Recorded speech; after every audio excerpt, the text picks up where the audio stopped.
జీవితంలో తరచూ ఓడిపోతూ ఉండే వ్యక్తులు మనసులోని ఆలోచనలు మొద్దుబారడం అనే వ్యాధితో బాధపడుతూ ఉంటారు.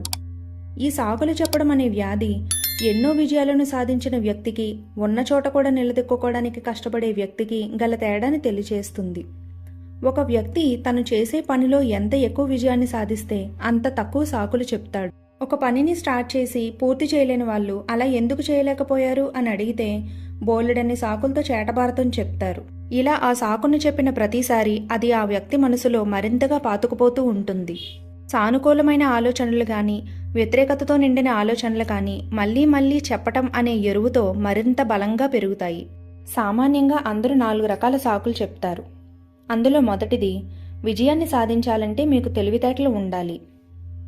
తెలివితేటల విషయంలో మనలో చాలా మంది 2 ముఖ్యమైన పొరపాట్లు చేస్తాం. 1, మన మెదడుకు ఉండే శక్తిని తక్కువ అంచనా వేస్తాం. 2, అవతలి వ్యక్తి తెలివితేటలని ఎక్కువ అంచనా వేస్తాం. నిజానికి మీరు ఎంత తెలివైనవారు అనేది ముఖ్యం కాదు, కానీ ఉన్న తెలివిని ఎలా ఉపయోగించుకుంటారు అనేదే ముఖ్యం.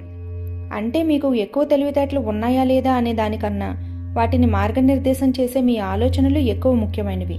మనకి సహజంగా ఉండే సామర్థ్యాన్ని పెంచడం మన వల్ల కాదు, కానీ మనకున్న సామర్థ్యాన్ని ఉపయోగించుకునే విధానాన్ని మార్చడం మన వల్ల అవుతుంది. ప్రసిద్ధ శాస్త్రవేత్త ఐన్స్టీన్ గురించి ఒక కథ ఉంది. ఆయన ఎవరో ఒకసారి 1 మైల్లో ఎన్ని అడుగులు ఉంటాయి అని అడిగారట.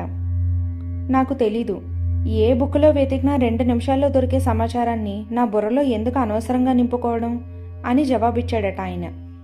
ఐన్స్టీన్ మనకి ఒక గొప్ప పాఠాన్ని నేర్పాడు. మన బుర్రని సమాచారంతో ఒక గొడౌన్లా నింపడం కన్నా దాన్ని ఆలోచించేందుకు ఉపయోగించడమే ముఖ్యమని ఆయన అనుకున్నాడు. ఒకసారి మిమ్మల్ని మీరు క్వశ్చన్ చేసుకోండి, నా తెలివితేటలని చరిత్ర సృష్టించేందుకు ఉపయోగిస్తున్నానా, లేక కేవలం ఇతరులు సృష్టించిన చరిత్రని బట్టి పట్టడానికి ఉపయోగిస్తున్నానా అని. సామాన్యంగా అందరూ చెప్పే సాకుల్లో రెండోది, నా ఆరోగ్యం బాగాలేదు. ప్రతి వ్యక్తిలోనూ శారీరకమైన లోటు ఏదో ఒకటి ఉంటుంది. చాలామంది పూర్తిగానో కొంతవరకునో అనారోగ్యాన్ని సాకుగా చూపిస్తారు, కానీ విజయం గురించి ఆలోచించే వాళ్ళు మాత్రం అలా చేయరు. సరైన ధోరణి ఉన్నవాడికి 1 చెయ్యి ఉన్నా 2 చేతులు ఉండి కూడా తప్పైన ధోరణి కలవాడిని అతడు ప్రతిసారి ఓడించగలుగుతాడు. మీ ఆరోగ్యం గురించి మీరే మాట్లాడడం అనేది ఒక చెడ్డ అలవాటు. అవతలి వాళ్ళకి అది విసుగు పుట్టిస్తుంది. అవతలి వ్యక్తికి మీరు ఎప్పుడూ మీ గురించే ఆలోచించుకునే చాదస్తం మనిషిలా కనిపిస్తారు. ఒంట్లో బాగాలేదు అనే బదులు కొంతైనా ఆరోగ్యంగా ఉన్నందుకు సంతోషించడం మేలు.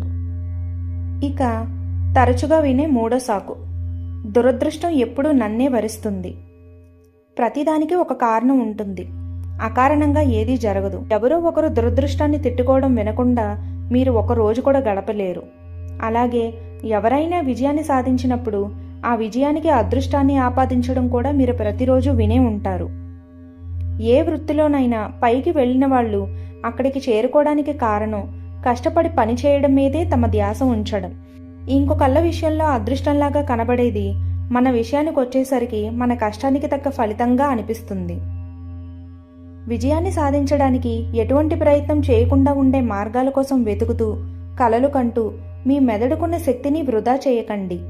కేవలం అదృష్టం సాయంతో ఎవరూ విజయాన్ని సాధించలేరు.